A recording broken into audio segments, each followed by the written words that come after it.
Write like a professional. You should have a sheet in your homework that will match up to this, so find it and let's walk through some things you can add to your story that's really going to bump it up. Here goes. All right, write like a professional. 6 simple tips to immediately improve your writing. We're going to look at participles, absolutes, suppositives, adjectives that are shifted out of order, vivid verbs, and similes and metaphors. Here we go, participles first. Okay, a participle is an ing verb or an ed verb that's placed at the beginning of the sentence, okay? It's a phrase that begins with ing or ed at the beginning of the sentence. Here goes. So here's an example, not having one. The diamond-scaled snakes attack their prey. That sentence is fine, but look what happens when we do this. Hissing and slithering, the diamond-scaled snakes attack their prey. So much better. And notice we have an ing word and phrase right up here at the beginning, hissing and slithering. So you want to do this. Here's an example from some literature. Shifting the weight of the line to his left shoulder and kneeling carefully. There's your ing. He washed his hand in the ocean and held it there, submerged, for more than a minute, watching the blood trail away and steady movement of the water against his hand as the boat moved. That's from The Old Man and the Sea, Ernest Hemingway. And look how he's got this in here, this shifting the weight of the line to his left shoulder. Before his main sentence, he washed his hand in the ocean. Also, using these ed words throughout add so much to the way that you're writing, or adding some ings later in your sentence really beef it up and give it some oomph. Okay, let's look at absolutes. It's a 2-word combination, a noun and an ing or ed verb that's added to a sentence. This combination can be used to launch a phrase. Watch this. An example, the cat climbed the tree. Fine, whatever, but watch this. Feet kicking, the cat climbed the tree. Now it's so much better. Noun and an ing, feet kicking, the cat climbed the tree. Or feet kicking on the slick birch branch, the cat climbed the tree. So much better than just the cat climbed the tree. You're going to be adding these to your story. All right, from some literature, from The Mummy. The mummy was moving, torn wrappings hanging from its arm. The mummy stepped out of its gilded box. A scream froze in Carla's throat. Okay, here we go. The base sentence is, the mummy stepped out of the gilded box. But by including this, torn wrappings hanging from its arm, so much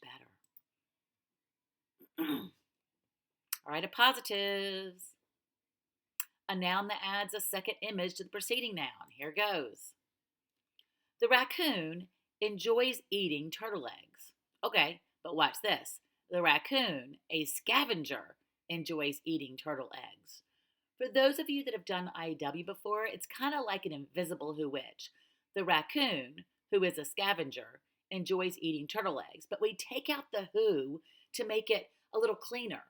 The raccoon, a scavenger, enjoys eating turtle eggs. Or the raccoon, a midnight scavenger who roams lake shorelines in quest to fill its belly, enjoys eating turtle eggs. See what that does? So much better, so much more description. All right, here we go. An example from literature. This is from Stephen King's On Writing a Craft. All right, Dave, my older brother and inventor of the super duper electromagnet, decided that I should test his invention. There we go. Stick these in your paper. Alrighty, adjectives placed out of order. This is fun too. Instead of just stringing adjectives 3 in a row before a noun, we're going to mix them up. 1 before the noun, 2 after, maybe just 2 after. Watch and see. Okay. The large, red-eyed, angry bull charged the matador. Great. Large, red-eyed, and angry are great adjectives, but watch this. The large bull, red-eyed and angry, charged the matador. Oh, that's so much stronger. Okay, here's one. The pavilion was a simple city, long and rectangular.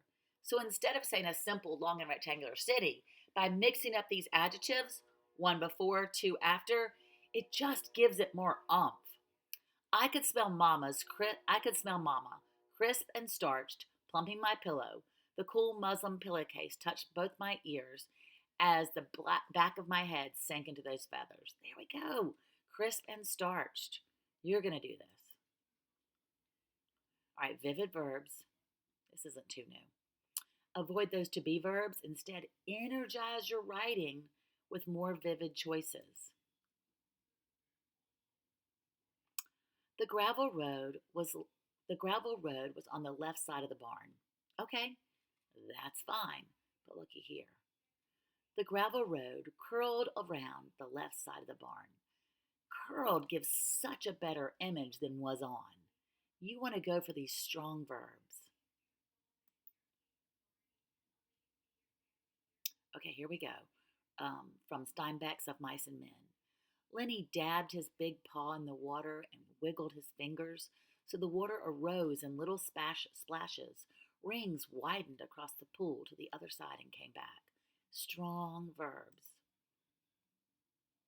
Similes and metaphors. All right, you know this. Similes and metaphors compare two dissimilar things for the sake of creating an image in the reader's mind. Similes use like or as to connect things. Metaphors do not. Okay, the wind cut through my scarf and froze my neck. Now watch using a simile.